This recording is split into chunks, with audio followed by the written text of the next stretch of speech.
Okay, so we've added a layer, we've made a custom brush.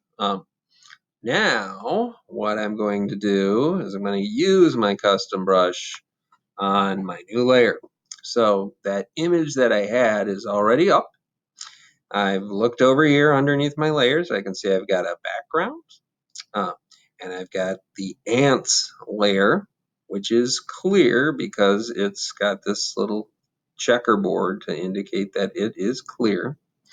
And I've selected a brush here, but look at the top and we can see along the top I've got lots of information about what brush I have, what it does, all sorts of things on here. Okay.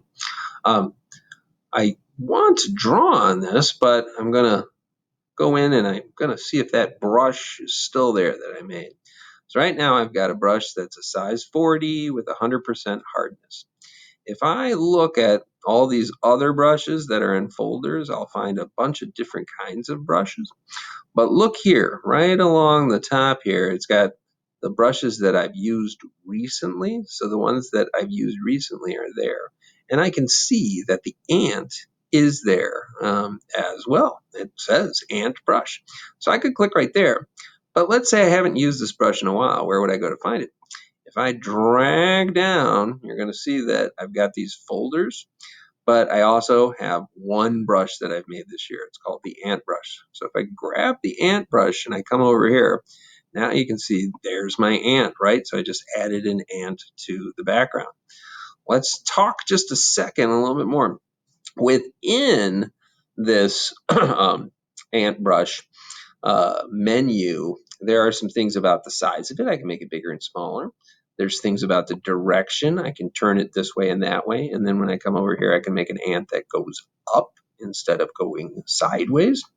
Um, and then there are still more settings that I can use here on settings to change things about the brush, get more brushes, that sort of thing. And then here, I can do some more things to my brush, like rename it, capture the brush in a preset, include tool settings, include color, and that sort of thing. So I can change some more things about it. As well, I could change things up here about it. I could use it in normal mode, or I can use it in all these other kinds of modes. I can make it 100% opaque, or I can make it smaller, so that when I put it down, you see some of the background through it, and I can build it up slow. And there's more. Okay? So things to play around with. This makes it a symmetrical line, that sort of thing.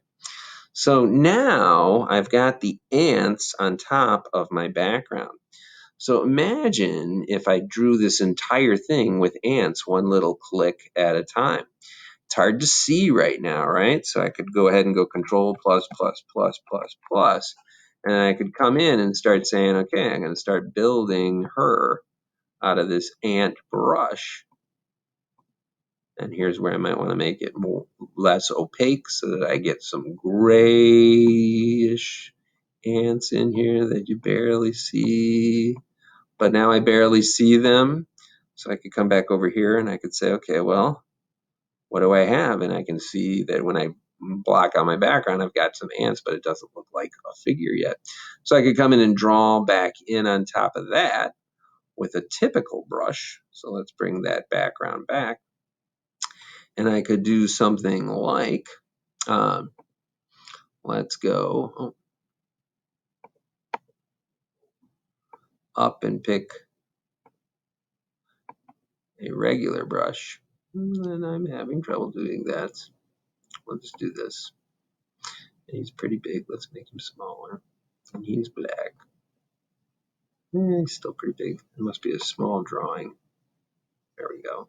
And I could start to trace over some of these lines. And this is where having a tablet to work with would look good.